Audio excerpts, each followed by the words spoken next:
Hello, everybody. This is Duke. I wanted to just we're doing this video. I'm doing this video for the book that I'm writing called "No Need for Love Songs." It's a book based off of you know how we as a society, as people in America, how we hear love music and we hear these love songs and we love these love movies and romantic movies and things like that. But then when actual love shows up, we really don't know how to respond to it. We don't know how to nurture it, how to take care of it. Um, and I'm going to tell you a little bit about myself. I shared a little bit in the first video, but I'm going to tell you my story. And I'm excited about it because I really hope that I can stop somebody from going through what I went through. Um, I got married very young, and uh, it was very interesting. I got married very young, and mainly because I saw this person that I was married to. I saw this person in a very bad situation, and I wanted to be the difference maker. I come from a very loving home, a very good family, and I was very naive and very foolish. I get married, and like the day before the wedding, my ex, ends up being with one of my friends, and that really messed me up. But I wanted to show forgiveness because I knew that, oh, she's already kind of messed up, but I know that my love will fix her. And it didn't fix her. It made things worse. She ended up getting pregnant by somebody else.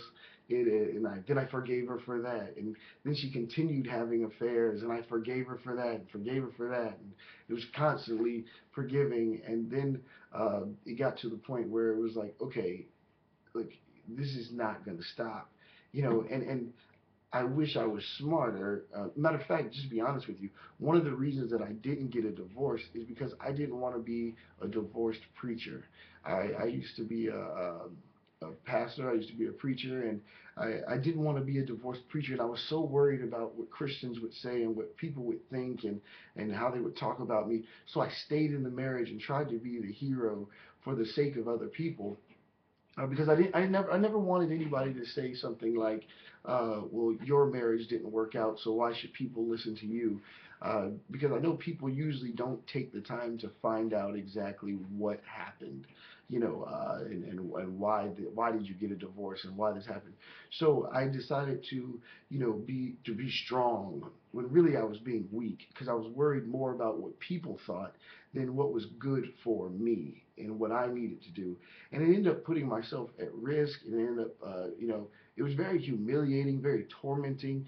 Um, I tell people all the time that my marriage was like if the Brady Bunch and the Addams family got together. That's what it was like. Because my family, the family that I come from, is a very good family, a very loving family, and I married into total chaos, total madness, immorality. It was nuts, but I still tried to hold it together, and I didn't let it affect me as far as my ability to preach the gospel and reach out to people and help people and things like that. And my hope was that when I would come home, that the results of all of that love that I had shown would show up in my home, but it doesn't. And the reason why is because two people, when there's a reality clash, when you come from a higher reality, and it doesn't mean you're better than anybody, but when it comes from when you're educated and when you have a good family and a good life, and you take all of that quality and you bring it to someone who doesn't care about quality, who doesn't have quality in their life, who doesn't want quality in their life, all you're doing is wasting yourself away. You're wasting your time, wasting your money. You're even wasting your children's lives away. Um, this is a horrible situation, but it happened. My children were both molested by a family member on my ex side of the family. It was her brother, and then so my children were at risk because I put them in that madness because I didn't stay with the quality that God had blessed me with. Me coming from a blessed family is a blessing.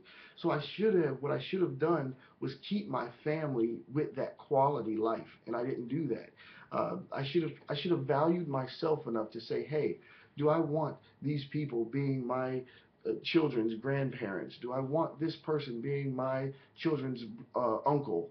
Do I want, you have to, before your children are even born, you got to think like that. Like, what kind of family life do you want? Do you want a bunch of crazy people as your in-laws and stuff like that? Or do you want people who can actually think and do things the right way? And this is some of the mistakes that I've made that I really, it can all make sense for me if I know that I'm reaching out and helping someone else.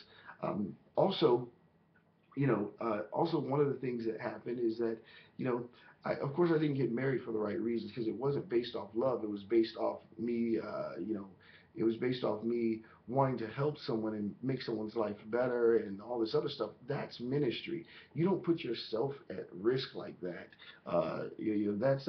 That's feeling sorry for somebody. That's something other than love. The only reason you should ever get married is to somebody because you genuinely, your soul is connected to them. You genuinely can't see yourself without them. You genuinely want to be with them, and it's real. So it's easy to confuse, but if you take the right amount of time, you can see that, hey, there is a difference between honest, genuine, true love and this mess. Now, I'm not saying that money matters, because, but money does matter. I'm not saying it doesn't matter. I'm saying this: when you come from a quality of life, the quality is not based off how much money you have. Quality is based off what you know and how you treat others and how you see life and where you're going in life. And so I have a high quality of life. My family gave me a high quality of life. I love reading. I love educating myself. I love learning.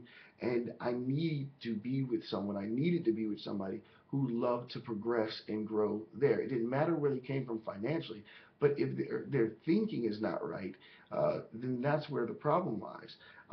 And the reality is this. The reality is this. If you're not careful with yourself, people will take a hold of your life. You will put you will put your life in the hands of dysfunctional people, and they will absolutely rip you apart. Um, you know, it's hard not to go a day thinking about the fact that my children were molested and that they were hurt the way they were hurt. It drives me crazy. And the worst part for me is that I'm unable to get them out of that world now. Until they get old enough where I can talk to them. But right now, all they see is this, like, when we're with dad, we have this good life, and then when we're with mom, we have this life of poverty and craziness. Of course, I take care of my kids, so don't even go there. But of course, I take care of my kids. But the issue is the mindset is being so corrupted because naturally, children are going to go to where their children actually will be attracted to dysfunction to a certain degree, mainly because it's easier, it's more fun. With dad, there's discipline and there's structure and there's, they have to learn lessons and sit down and they can't just be all over the place. And with mom, they can kind of do whatever they want, whenever they want, however they want. And that really messes up a child. Now, some of you are going to say, hey, why are you throwing your ex under the bus? I'm not. I'm talking about my situation, telling my story, and I honestly just don't want other people going through what I went through. And in the book, No Need for Love Songs, I share my story from the perspective of using myself as an example so that you don't have to go through the things that I went through. And because I really, really don't want you to go through that. Um, the other thing is this, just real quick, because I try to keep the video under 8 minutes. I'm already a minute over. The other thing is this, just real quick. Look, it is so much better to be single than to give your love away to the wrong person. So much better. Look, I'll talk to you more about it on the next video, but just keep that in mind in case this is the only video you watch.